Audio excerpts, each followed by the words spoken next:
Bom dia, bom dia. Vamos lá, gente, dar continuidade ao nosso conteúdo, né? De onde a gente parou. Pronto, qualquer dúvida, só digitar no chat ou ligar o microfone que eu estou acompanhando. Pronto, a gente ia começar a falar sobre a primeira lei da termodinâmica, né? A primeira lei da termodinâmica, pessoal, nada mais é do que uma conservação de energia. Vocês já devem ter ouvido a frase, né? Na natureza, nada se cria, nada se destrói, tudo se transforma. Já ouviram falar essa frase? Pronto, essa frase é de Lavoisier e ele está se referindo a essa conservação de energia, né? Eu não posso criar energia nem destruir, eu posso apenas transformar essa energia de um tipo em outro, certo? Mas ela é uma constante no universo. Então, o que vai acontecer se eu aquecer o gás, se eu fornecer calor ao sistema, ou se eu resfriar este meu sistema, se o sistema perder calor? Então, aqui a gente tem um exemplo, né, nessa figura, a gente tem um exemplo do... Então, eu estou fornecendo energia aqui, calor. O que vai acontecer com o meu sistema quando eu aqueço, né, este gás? Observe aqui que eu tenho no início o gás em uma determinada configuração. Então este gás ele tem uma energia interna inicial, né, que é dado por 3,5 nRT. Então ele tem essa energia interna inicial, que é a soma das energias de vibração, rotação, translação, a soma das energias que essas partículas têm no sistema. Então o que vai acontecer se eu aquecer esse sistema? Eu vou fornecer energia em forma de calor. Para onde vai essa energia que eu vou fornecer em forma de calor? Então eu vou estar inserindo energia aqui externo a esse sistema, e essa energia vai para onde? Essa é o que a primeira lei da termodinâmica vai dizer. Para onde vai essa energia que eu vou colocar no meu sistema ou retirar do meu sistema, certo? Então, qual vai ser a implicação de eu fornecer calor a esse sistema? Primeiro, ele vai aumentar as vibrações dessas partículas. Então, se aumenta a vibração, aumenta a temperatura. A gente viu que quanto mais energia essas partículas obterem, maior vai ser a vibração delas. Então, se eu estou fornecendo energia, eu vou fazer com que a temperatura deste meu sistema aumente, certo? Então está aumentando a temperatura, ela vai variar, vai sair de um valor para outro. E a variação dessa energia implica em variação da energia interna. Se aumenta a temperatura, vai aumentar essa energia interna, né? Já que ela está diretamente ligada à temperatura. E também vai fazer com que a pressão aumente e este êmbolo móvel se mova. Se este êmbolo móvel tem uma variação de volume, a gente viu que essa variação de volume está diretamente ligada a trabalho, né? Se houve ali um movimento daquele êmbolo, o gás realizou o trabalho. Então, aquele calor que foi jogado no sistema, ele foi convertido, né, parte em trabalho, parte numa mudança dessa energia interna, certo? Este calor que foi fornecido, ele se transformou, parte dessa energia foi para a realização de trabalho, para mover aquele êmbolo, e a outra parte fica na energia interna, ele aumentou essa energia interna do sistema. Como essa energia ela não pode ser criada nem destruída, para onde foi este calor? Este calor ele é justamente a soma dessa variação da energia interna, né? O tanto que aumentou da energia interna, mais o trabalho. Isso quer dizer que essa energia se conservou. Ela apenas foi transformada, quebrada em duas parcelas, não? Mas se eu somar essas quantidades, ela dá justamente a quantidade de calor que eu forneci no início. Então isso é que diz a primeira lei da termodinâmica. Vou passar o trabalho para o outro lado. E o enunciado da primeira lei da termodinâmica é justamente isso, que a variação da energia interna, o tanto que aumenta a energia interna do meu sistema, é dado pela quantidade de calor que foi fornecida menos o trabalho. Certo? A energia se conservou.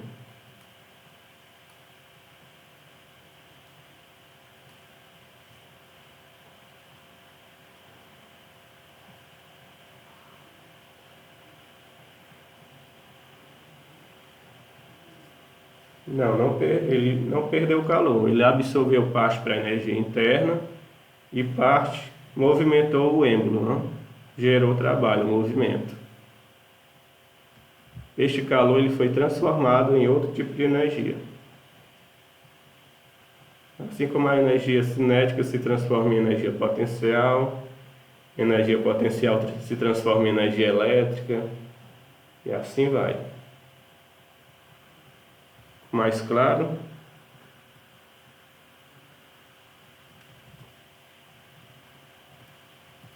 Pronto, essa é a primeira lei, né, pessoal?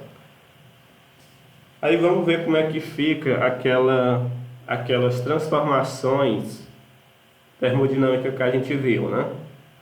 Como é que vai ficar a primeira lei para as transformações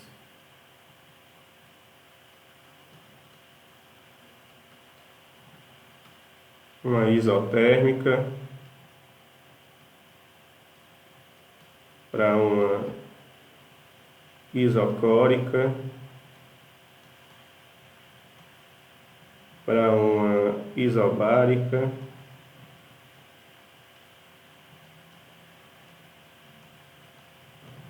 para uma adiabática. Será que a gente pode simplificar ou inferir alguma relação quando eu tenho uma dessas transformações? Então, a primeira lei a gente viu que a variação da energia interna é igual a calor menos o trabalho. E a gente viu que essa energia interna ela tem uma dependência da temperatura, então vai variar se a temperatura variar, e o trabalho com o volume, né? Só vai existir trabalho se existir variação, mudança de volume. Então, o que é uma transformação isotérmica mesmo?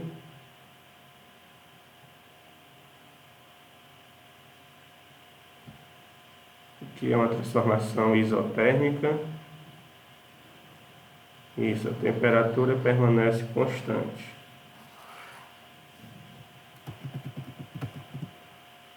Só separar aqui.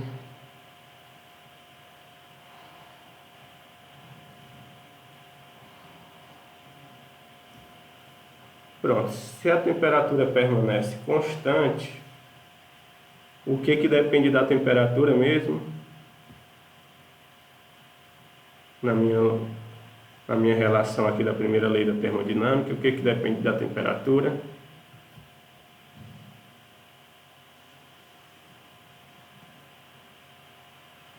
Isso, a energia interna, não? Então, se a temperatura não muda, a variação da energia interna é zero. E não teve mudança de temperatura, certo?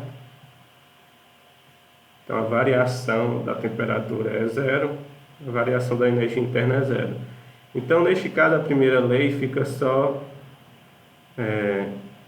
o calor é igual ao trabalho. Né? Se eu colocar um zero aqui, passo o trabalho para o outro lado, fica que o calor é igual ao trabalho. Compreenderam ali o raciocínio? Isotérmica, a temperatura não muda. Se a temperatura não muda, não varia, não tem variação de energia interna, ela permanece constante. Então essa variação é zero, ficou zero, igual ao calor menos o trabalho, passa o trabalho para o outro lado, eu tenho que calor é igual ao trabalho. Na isocórica, o que não muda? Na transformação isocórica, o volume, exato. E o que depende do volume? Só existe se existir mudança de volume, que é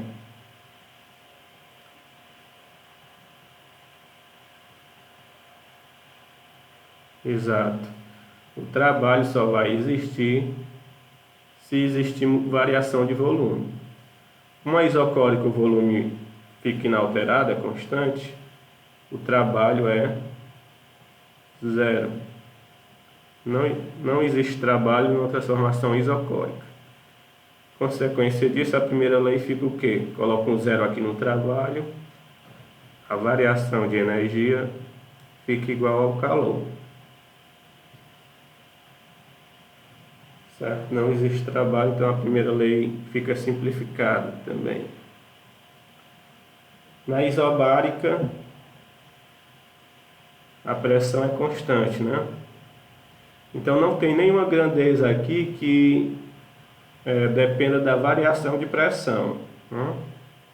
Nenhuma delas depende da variação de pressão. Então a primeira lei aqui eu não posso simplificar, vai continuar sendo calor menos o trabalho. Certo? Na minha expressão da primeira lei não tem nenhuma dessas grandezas que dependam da variação de pressão. E na adiabática, a gente viu que uma transformação adiabática, o que é zero na transformação adiabática? Isso, não tem troca de calor. Então, se não tem troca de calor, calor é zero. Como é que vai ficar a primeira lei da termodinâmica? Coloco um zero aqui no lugar do calor. A variação de energia interna é igual ao negativo, né, menos o trabalho.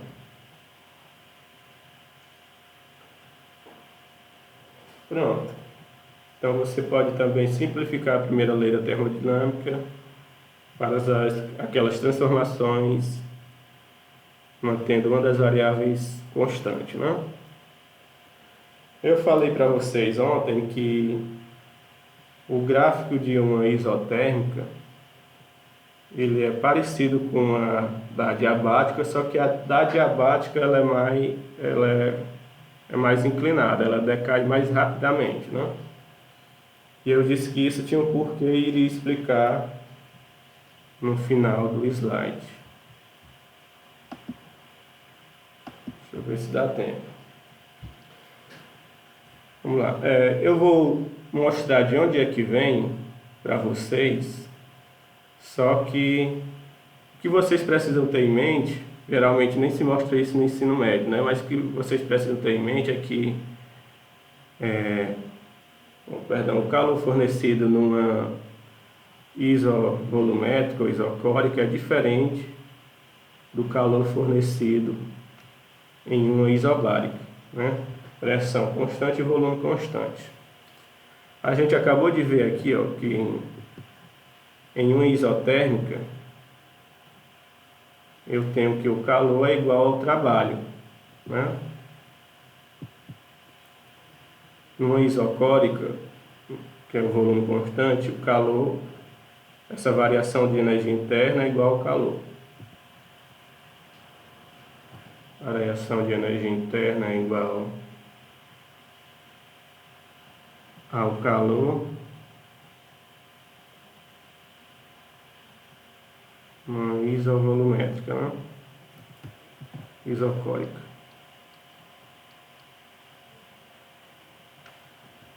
e que na isobárica eu não posso simplificar essa primeira lei, né? Não tem nenhuma que dependa da variação de pressão. Então vai ser o calor menos o trabalho. Aí observe aqui este gráfico, pessoal. Essa linha aqui está saindo do ponto A do ponto C. Vocês conseguem identificar que tipo de transformação é?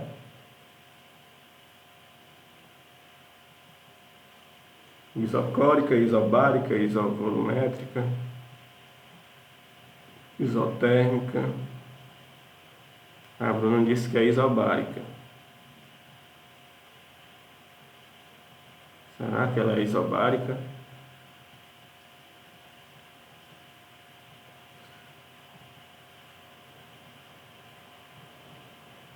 O que não se altera aqui, pessoal, nessa saindo do ponto A para o ponto C? Exato, não é isobárico porque a pressão do A, ó, ela vai ser diferente da pressão do C.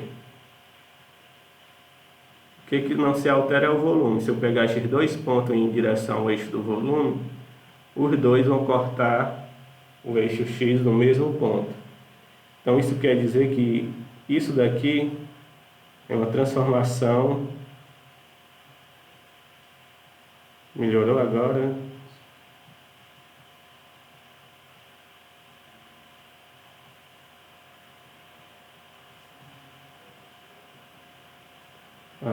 Não era o meu não, né? Vamos lá. Então aqui a gente vê que a pressão é diferente no ponto A e no ponto C, ó. Para você ver isso é só pegar o ponto e ir em direção ao eixo da pressão.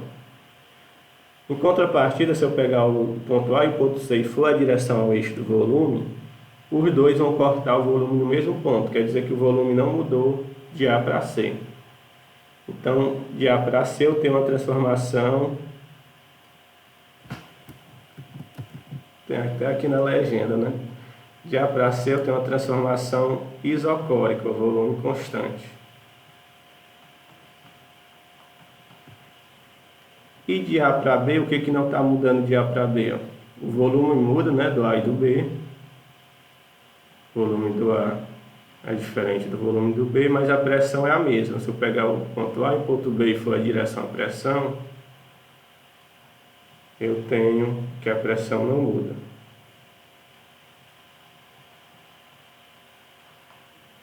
É uma isobárica. Mas em relação à temperatura, vamos ver se a variação de temperatura é diferente. A temperatura do ponto A, essas curvas aqui pontilhadas, todo ponto em cima dessa curva tem a mesma temperatura, certo? Então todo ponto em cima dessa curva T1 tem a mesma temperatura, todo ponto em cima dessa curva T2 tem a mesma temperatura. E observe que tanto a transformação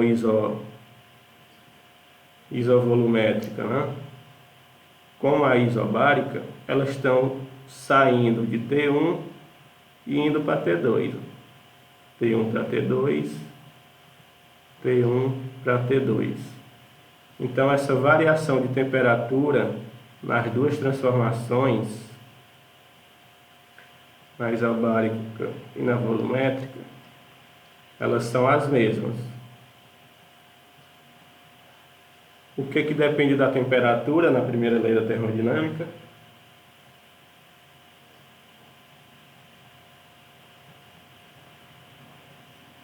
O que está vinculado à temperatura?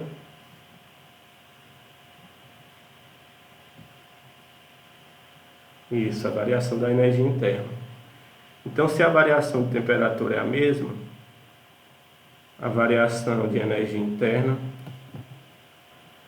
tanto a volume constante quanto a pressão constante.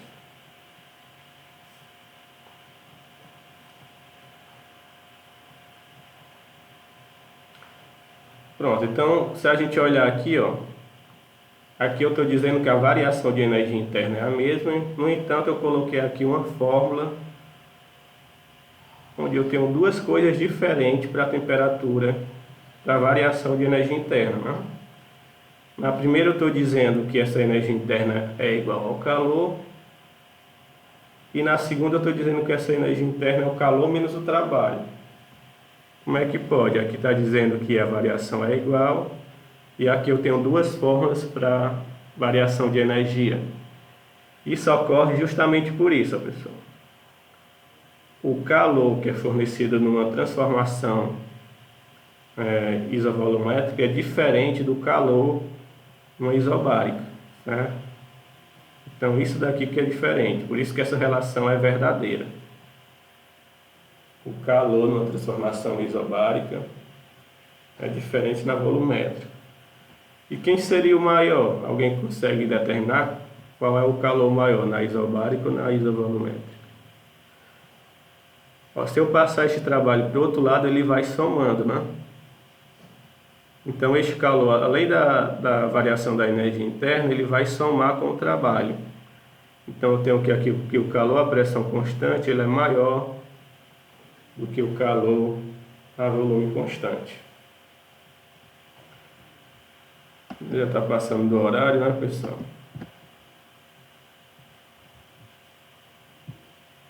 Então, por enquanto, a gente vai ficar Bom assim, dia. certo? Com essa ideia de que o calor a pressão constante ele é maior do que a volume constante.